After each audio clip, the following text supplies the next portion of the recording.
2장 단지 유사 그리스도인일 수 있는가? 사례 11번째 종교적인 일에 매우 열심일 수도 있음. 예후는 하나님을 섬기지도 않고 하나님께서 명하신 일을 행하지도 않았지만 열심은 있었습니다. 열왕기하 10장 16절을 보면요. 이르되 나와 함께 가서 여호와를 위한 나의 열심을 보라 하고 이에 자기 병거에 태우고 라고 하죠.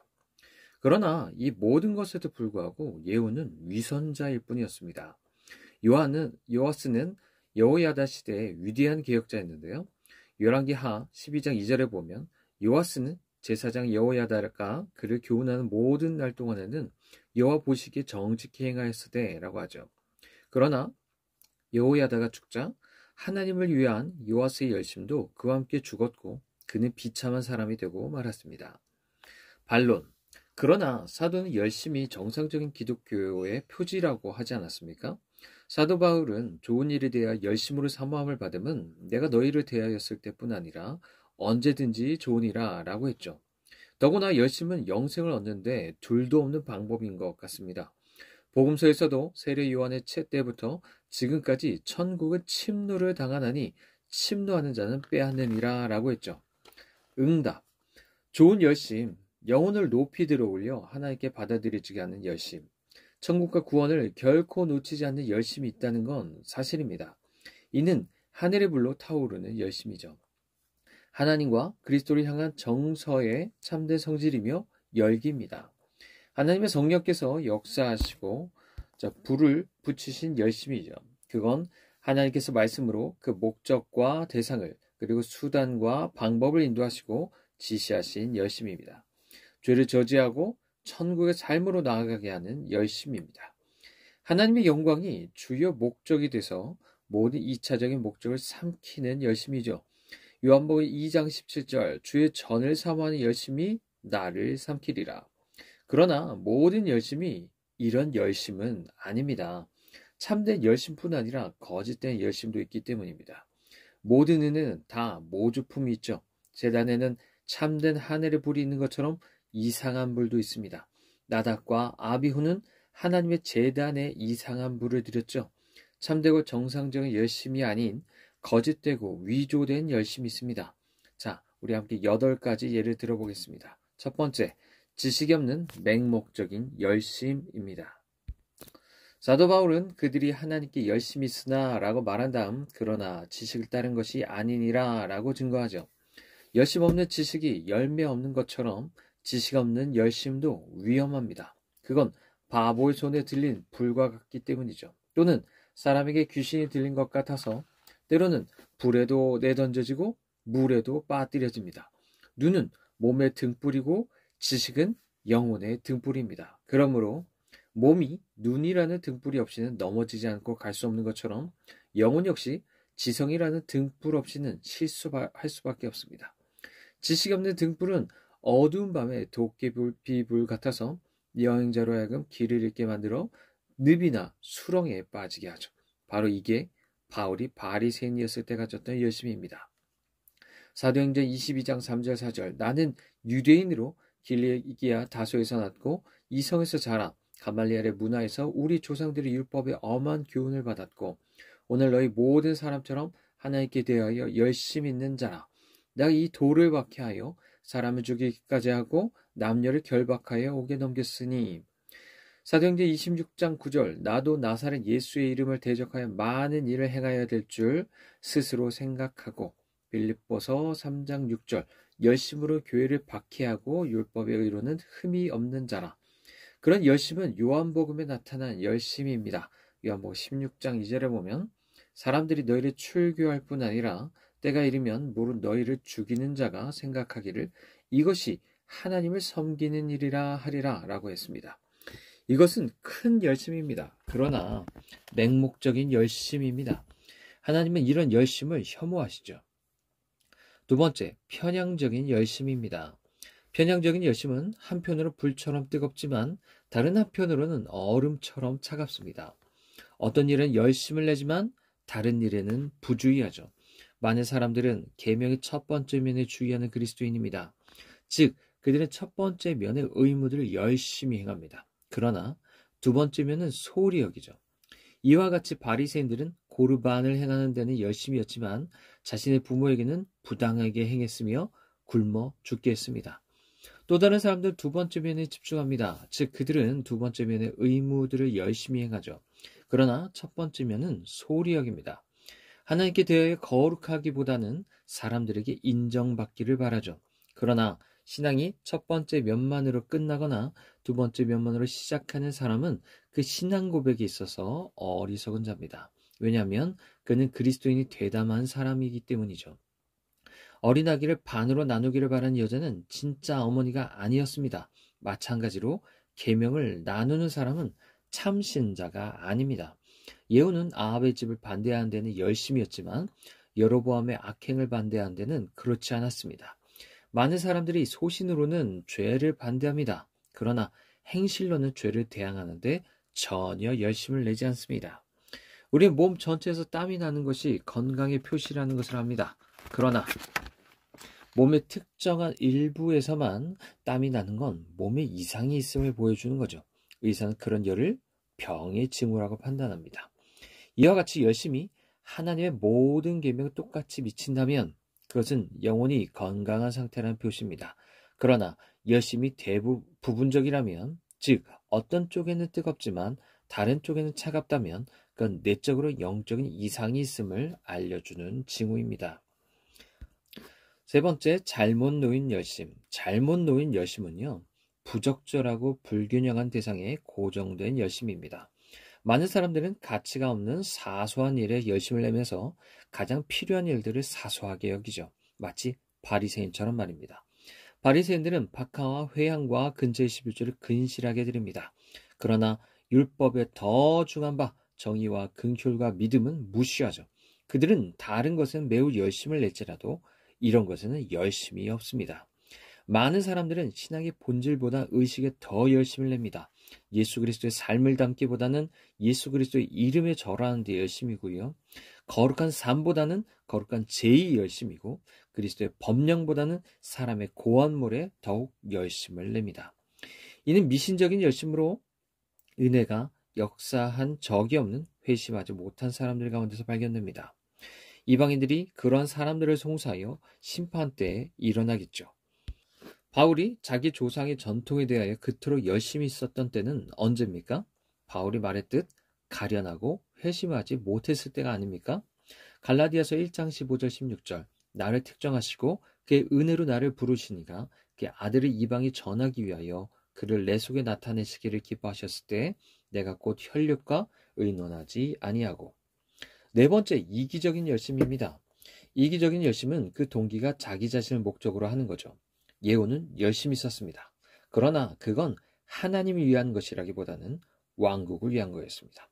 하나님의 계명에 순종하는 것이라기보다는 보좌로 나아가기 위한 의도였어요. 그러므로 하나님께서는 그에게 명하신 바로 그것으로 그를 벌하시겠다라고 말씀합니다.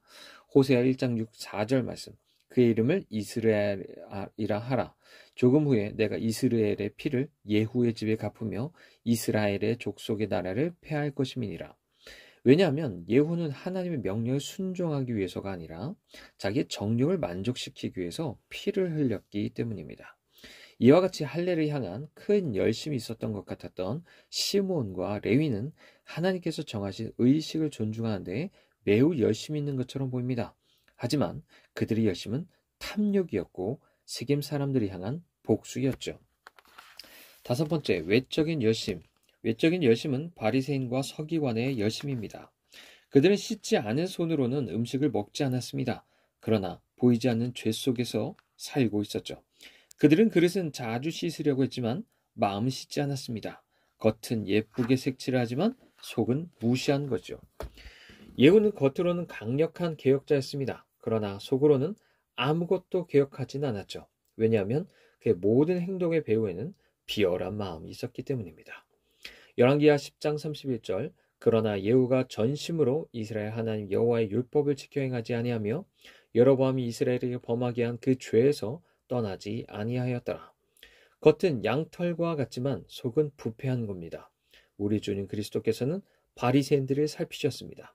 마태복음 6장 5절 그들은 사람에게 보이려고 회당과 큰 거리 어귀에 서서 기도하기를 좋아하느니라.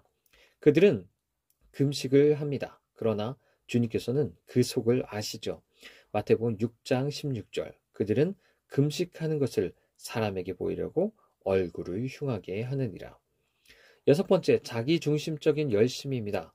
자기중심적 열심은 다른 사람들을 향하여 흘러갑니다. 초대의 촛불처럼 모든 열을 꼭대기로 보내죠. 또는 솔로몬이 언급한 음란한 여인과 같이 그녀의 발은 자기 집에 머물지 않습니다. 많은 사람들이 다른 사람의 죄에 대해서는 예민하고 크게 떠들지만 자기에게 있는 똑같은 죄를 보지는 않습니다. 신화 속의 라미에처럼 그들은 밖에 나갈 때 그럴듯한 것을 걸치죠. 그러나 문 안에 들어서면 벗어버립니다. 다른 사람의 잘못을 보는 건 쉽습니다. 그러나 자신의 잘못을 보는 건 어렵죠. 예후는 바알과 그 선지자들에게 대항하는 데는 열심이었습니다. 왜냐하면 그건 아합의 죄였기 때문입니다. 그러나 베델의 우상 숭배에 대해서는 그렇지 않았습니다. 왜냐하면 그건 자기의 죄였기 때문입니다. 이런 열심은 위선자의 특징입니다. 그들은 이웃의 울타리를 살피는 데는 바쁘지만 자신의 정원에는 잡초가 무성합니다. 일곱 번째, 죄악으로 가득한 열심. 앞서 언급한 모든 열심은 어떤 잘못에서부터 기인한 열심이라 할 수 있죠. 그러나 저는 이것을 좀 더 특별한 의미에서 죄 많은 열심이라고 생각합니다. 왜냐하면 이 열심들은 신앙의 생명과 핵심에 위배되기 때문입니다. 이건 신성모독이 아닌 경건의 능력으로 향하는 열심, 진리로 나가는 열심을 반대하는 열심입니다. 이 열심은 가장 영적이고도 중요한 역사의 진리를 반대하는데 가장 뜨겁습니다. 진리를 구하는 사람은 진리를 멸시하는 열심의 영으로 인해서 고통스러워하죠. 이건 마귀적인 열심이라 부를 수 있습니다. 왜냐하면 마귀의 믿음이 있는 것처럼 마귀의 열심이라는 것이 있기 때문입니다. 요한계시록 12장 12절. 이는 마귀가 자기의 때가 얼마 남지 않은 줄 알므로 크게 분내어 너에게 내려갔습니다. 여덟 번째, 성경적 근거가 없는 열심. 성경적 근거가 없는 열심은 말씀에 부딪히고 말씀과 연관되지 않은 열심입니다. 어느 정도 비열하고 저급한 목적에 의해서 생긴 열심이죠. 그건 하나님께서 아말렉을 진멸하되 사람이든 짐승이든 가리지 말라고 하셨을 때에 보인 사울의 열심과 같은 것입니다. 하나님의 명령과는 반대로 사울은 하나님께 희생제물을 드려야 한다는 핑계로 양과 황소의 가장 좋은 것은 남겼습니다. 또 다른 때 모두 진멸하라는 명령이 없었을 때 그는 이스라엘과 유다 족속을 위하여 열심히 있으므로 기브온 사람들을 도륙합니다. 많은 사람들의 열심은 하나님께로부터 최소한의 보증을 받은 때와 장소에서 더 크게 나타납니다. 참된 열심의 정신은 성경과 연관이 되어 있죠. 왜냐하면 그 열심은 하나님을 향한 것이고 하나님의 영광이 그 관심이기 때문입니다. 하나님께서는 아무런 성경적 근거가 없는 열심을 통해서는 영광을 받지 않으십니다. 그러므로 어떤 사람의 열심이 맹목적인 열심이거나 편향적인 열심이거나 잘못 놓인 열심이거나 이기적인 열심이거나 외적인 열심이거나 변론적인 열심이거나 죄로 가득 찬 열심이거나 성경적 근거가 없는 열심이라면 분명히 그 사람이 신앙적인 일에 대해 매우 열심이어도 그는 참된 그리스도인이 아닌 한간 유사 그리스도인일 수가 있습니다. 사례 12. 기도를 많이 열심히 할 수도 있음. 바리새인들이 그러했습니다. 그러므로 우리 주님 그리스도께서는 그들의 위선을 거부하셨죠. 첫 번째, 연락되지 않는 기도 아닌 기도, 반론. 그러나 기도한다는 건 신실한 마음의 증거가 아닙니까? 하나님의 성도는 여호와를 찾는 족속이요 야곱의 하나님의 얼굴을 구하는 자라고 하지 않았습니까? 응답. 기도를 많이 한다고 해도 그리스도인이 아닐 수 있습니다. 저는 기도는 하나님의 성령이 말할 수 없는 탄식으로 우리 속에서 역사하는 것이라고 생각합니다. 즉, 신실한 마음이 하나님께 드려지는 것, 우리 자신을 비워 하나님으로 무한히 충만해지는 것, 기도의 위대한 법칙인 하나님의 뜻에 합당해지는 것, 일시적인 것이 아니라 영적이고도 영원한 것들을 바라며 믿음과 의지가 수반되는 기도를 드린 자가 그리스도인입니다. 그러나 기도를 많이 한다 해도 그러한 기도에는 문외한일 수 있죠. 그건 다음과 같은 이유 때문입니다. 첫 번째, 사람은 본성에 따라 기도할 수도 있어요.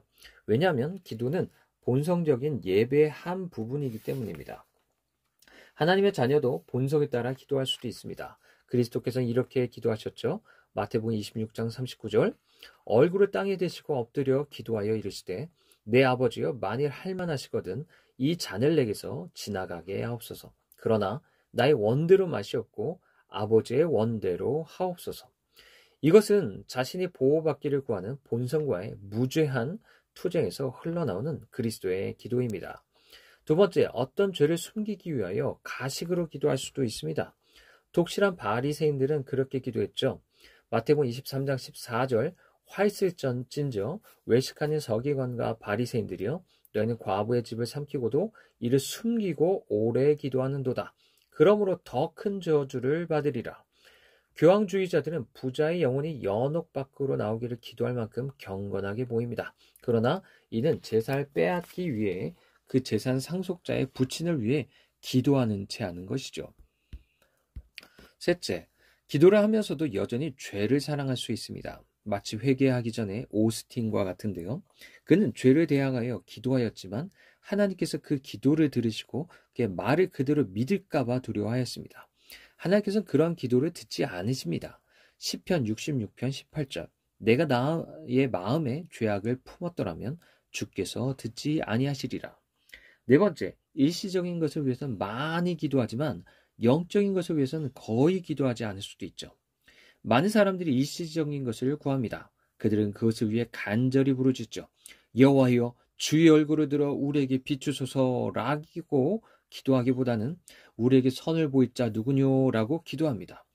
다윗은 그러한 기도를 이렇게 기록합니다. 시편 144편 12절에서 15절 우리 아들들은 어리다가 장성한 나무들과 같으며 우리 딸들은 궁전의 양식대로 아름답게 다듬은 모퉁이 돌들과 같으며 우리의 곳간에는 백곡이 가득하며 우리의 양은 들에서 천천과 만만으로 번성하며 우리의 숫소는 무겁게 실었으며 또 우리를 침노하는 일이나 우리가 나아가 막는 일이 없으며 우리 거리는 슬피 부르짖음이 없을진데 이러한 백성은 복이 있나니. 이는 육적인 기도입니다. 다윗은 그렇게 구하는 것을 헛되다고 말합니다. 시편 144편 11절 이방인의 손에서 나를 구하여 건지소서. 그들의 입은 거짓을 말하며 그 오른손은 거짓의 오른손이니이다. 다섯 번째, 기도하면서도 하나님과는 멀리 떨어질 수 있습니다. 이사야 29장 13절 주께서 이르시되 이 백성이 입으로는 나를 가까이하며 입술로는 나를 공경하지만 그들의 마음은 내게서 멀리 떠났나니. 사람이 기도할 수는 있습니다. 그러나 기도에 전혀 마음이 없을 수도 있어요. 하나님께서는 주로 그것을 보십니다. 내 아들아 내 마음을 내게 주며 라고 성경은 말하죠. 유대인들이 이런 문장을 회당 벽에 기록해 놨습니다. 마음의 생각이 없이 기도하는 건 몸에 영혼이 없는 것과 같다. 우린 충분할 만큼 기도를 정당하게 사용하지 못하더라도 기도 사용이 양심적이어야 됩니다. 어떤 사람들은 너무 양심적이어서 감히 기도하지 못합니다. 반면에 어떤 사람들은 너무 비신앙적이어서 마음이 없는 기도를 하죠. 하나님의 일반 사역은 사람들로 하여금 자신의 의무를 행하게 합니다. 그러나 하나님의 은혜가 아니고서는 어느 것도 사람이 의무를 성실하게 감당할 수 없습니다. 여섯 번째, 어떤 사람의 기도는 거짓일 수도 있습니다. 신성이 없는 성직 취임 선서가 세상에 대한 거짓말인 것처럼 신실함이 없는 기도는 하나님께 대한 거짓말입니다. 이스라엘 백성에 대한 말씀입니다. 시편 78편 34절 그들이 그에게 구하며 돌이켜 하나님을 간절히 찾았고. 그들은 많이 기도했습니다. 그러나 하나님께서는 그것을 거짓말이라고 하죠. 시편 78편 36, 37절 그러나 그들이 입으로 그에게 아첨하며 자기 혀로 그에게 거짓을 말하였으니 이는 하나님께 향하는 그들의 마음이 정함이 없고 그 언약에 성실하지 아니하였음이로다.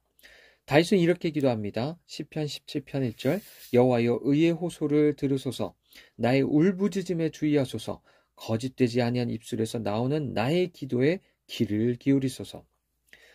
일곱 번째, 사람은 외부의 곤란한 환경과 압박 때문에 기도하기도 합니다. 시편 78편 34절 하나님이 그들을 죽이실 때 그들이 그에게 구하며 돌이켜 하나님을 간절히 찾았고. 이방인 선원들은 폭풍 가운데서 모든 사람들에게 각자 자기의 신에게 기도하라고 요청합니다. 공포 앞에서 그들은 엎드려 기도했죠. 선원들은 경건하거나 기도에 깊이 몰두한 사람들이 전혀 아니었습니다. 그들은 2번 맹세하고 1번 기도했죠. 그리고 근심 중에서 여호와께 부르짖었습니다. 이런 격언이 있습니다. 기도할 수 없는 자는 바다로 가게 하라. 이사야 26장 16절 여호와여 그들이 환난 중에 주를 앙모하여 싸우며 주의 징벌이 그들에게 임할 때 그들이 간절히 주께 기도하였나이다. 그러므로 본성적으로 기도한다면, 가식적으로 기도한다면, 기도할지라도 여전히 죄를 사랑한다면, 일시적인 것만을 위해서 기도한다면, 기도할지라도 기도 속에서 하나님과 멀리 떨어져 있다면, 기도가 거짓말이거나 고통 속에서 영혼이 부르짖는 것에 불과하다면 그 사람은 많이 기도할지라도 그리스도인이 되담한 사람일 수 있습니다. 자, 큰 두 번째죠. 진노의 표지로 주시는 응답도 있음. 반론. 그러나 기도하는 건 기도로 하나님을 설득하는 것이 아닙니까? 기도의 응답은 기도하는 사람의 정성에 대한 하늘의 증거입니다. 그러므로 저는 기도하며 설득합니다. 즉, 저는 구하고 응답받습니다. 응답. 물론 기도하여 응답받을 수 있습니다. 왜냐하면 하나님께서는 자주 심판하여 기도에 응답하시기 때문입니다. 하나님께서 때로는 자비하셔서 침묵하는 것처럼 진노하셔서 말씀하기도 합니다. 즉, 하나님께서 때로는 자비하셔서 기도에 응답하지 않으신 것처럼 때로는 심판해서 기도에 응답하시는 겁니다. 사람들이 자신의 정욕을 따라 어떤 것을 끈질기게 구한다면 하나님 거부하지 않으시고 그들을 심판하여 응답하십니다. 시편 78편 29절 그들이 먹고 심히 배불렀나니 하나님이 그들이 원대로 그들에게 주셨도다. 그들은 매출하기를 원했습니다. 하나님께서는 매출하기를 주셨죠. 그러나 이건 심판의 표지였습니다. 시편 78편 30, 31절 그들의 먹을 것이 아직 그들의 입에 있을 때 하나님이 그들에게 노염을 나타내사 그들 중 강한 자를 죽이시며 반론, 그러나 사람의 감정은 기도할 때 마구 감동됩니다. 어떻게 그렇게 되죠? 감동된다는 건 기독교 신앙의 참된 표시가 아닙니까? 저희 감정은 기도할 때 매우 감동됩니다. 응답, 에서가 축복을 구했을 때 그랬죠.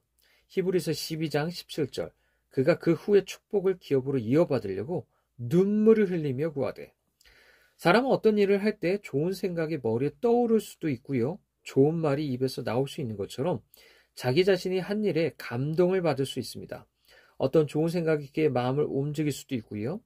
그러나 그것들은 굴뚝을 통하여 날아가 버리는 연기처럼 쉽게 사라져 버리고 맙니다. 이와 같이 어떤 사람이 기도하고 기도로 설득하는 것은 가능합니다. 기도하고 기도에 감동받을 수도 있습니다. 그럼에도 불구하고 그는 그리스도인이 아닐 수 있습니다. 사례 13. 그리스도로 인해 손해를 입을 수도 있음. 그리스도의 십자가를 자기 어깨에 지고 간다고 해서 모두 그의 영혼에 그리스도의 형상을 담고 있는 건 아닙니다. 반론. 그러나 우리 주 그리스도께서는 그를 위해 고난을 받거나 무엇인가를 잃는 사람들에게 큰 약속을 하시지 않으셨습니까? 그분이 말씀하시기를 또 내 이름을 위하여 집이나 형제나 자매나 부모나 자식이나 전토를 벌인 자마다 여러 배를 받고 또 영생을 상속하리라 라고 하셨습니다. 그리스도께서 이런 약속을 주신 자들은 분명히 참된 그리스도인입니다. 응답. 그리스도로 인한 고난이라 해도 상급을 받게 되는 신실함의 증표인 고난이 따로 있습니다. 선한 목적으로, 선한 사명 때문에, 선한 양심으로 그리스도를 위해 그리고 그리스도의 능력 안에서 고난을 받을 때가 그러합니다. 그리스도의 남은 고난을 채우는 경우, 즉 사도처럼 그리스도인으로서 고난을 받는 경우입니다. 베드로전서 4장 16절 만일 그리스도인으로 고난을 받으면 부끄러워하지 말고 도리어 그 이름으로 하나님께 영광을 돌리라. 스스로 고난 가운데로 자신을 밀어넣지 않고 하나님의 부르심을 끝까지 지킨다면 그런 고난은 신실함의 증거입니다. 첫 번째, 단순한 신앙 고백 때문에 겪는 고난. 그러나 모든 고난이 그리스도를 위한 고난은 아닙니다. 사람이 그리스도를 위해 고난을 받을 수도 있지만 그건 자기 신앙 고백 때문일 수도 있죠.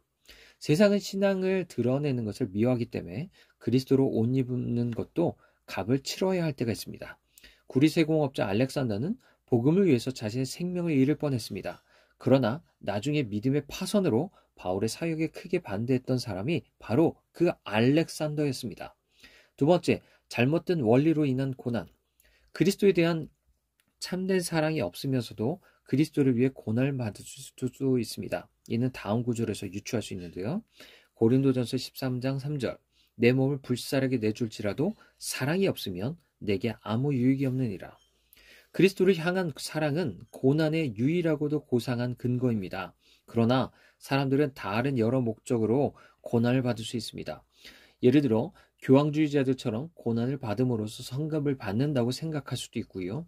또한 헛된 영광을 바라거나 신자들 사이에서 칭송을 받기 원해서 고난을 받을 수도 있습니다. 사람은 죽을지라도 이름을 남을 것이기 때문이죠.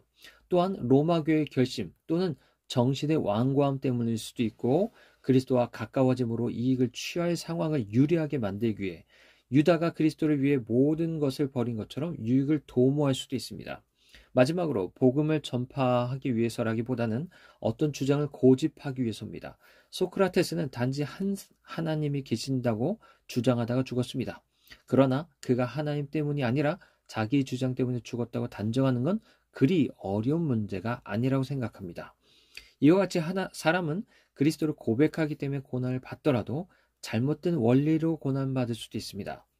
그러므로 그리스도를 위해 고난을 받되 단순히 신앙 고백 때문에 고난을 받는다면, 그리스도를 위해 고난을 받되 잘못된 원리로 인한 것이라면 그는 참된 그리스도인이 아닌 한갓 유사 그리스도